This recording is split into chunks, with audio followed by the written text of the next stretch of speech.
عادل صاحب نے پوچھا ہے کہ جمعہ کے دن اگر ہم نے غسل کر لیا ہے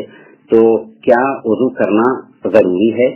جمعہ کے دن اگر آپ غسل کرتے ہیں اور غسل کرنے سے پہلے آپ نے وضو کیا تھا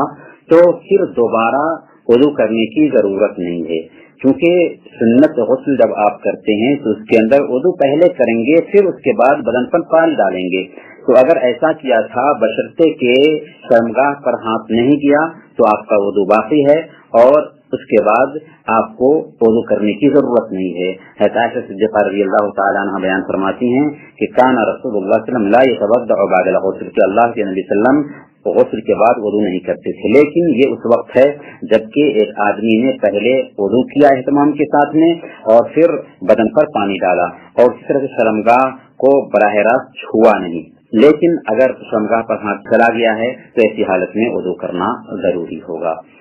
ایک دوسرا سوال انہوں نے یہ کیا ہے کہ رکوع اور سجدہ میں سبحان ربی الاعلیٰ اور سبحان ربی العظیم کتنی مرتبہ کہیں گے؟ سبحان ربی الاعلیٰ سبحان ربی العظیم صاف عدد میں کہنا چاہیے، اگر ایک مرتبہ بھی کسی نے کہہ لیا ہے تو کافی ہے، البتہ بہتر ہے کہ 3 مرتبہ کہیں۔ اسی طرح سے انہوں نے یہ بھی پوچھا ہے کہ اگر کوئی آدمی نماز شروع کرتا ہے تو کیا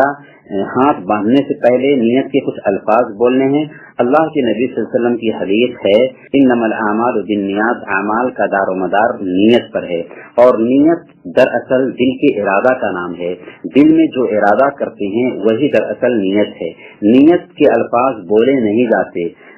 کیونکہ آپ جب کھانا کھانے جاتے ہیں تو آپ یہ نہیں کہتے کہ میں نیت کرتا ہوں کہ کھانے میں سے ایک لقمہ اٹھاؤں منہ میں ڈالوں تاکہ اس سے ہمارا پیٹ بھر جائے اور ہمیں سیرابی ہو، یہ لفظ آپ بولتے نہیں، کیونکہ آپ جب کھانا کھانے جا رہے ہیں تو ارادہ ہی دراصل نیت کہلاتا ہے۔ ویسے ہی آپ نماز میں جاتے ہیں تو جس نماز کا ارادہ ہے اسی ارادے سے آپ ہاتھ باندھ رہے ہوتے ہیں، اسی وجہ سے احادیث میں اللہ کے نبی صلی اللہ علیہ وسلم نے کہیں بھی نیت کے الفاظ نہیں سکھائے، کسی بھی عبادت میں نیت کے الفاظ اللہ کے نبی صلی اللہ علیہ وسلم نے نہیں سکھائے، اور نہ ہی صحابہ کرام سے کہیں پہ نیت کے الفاظ ثابت ہیں۔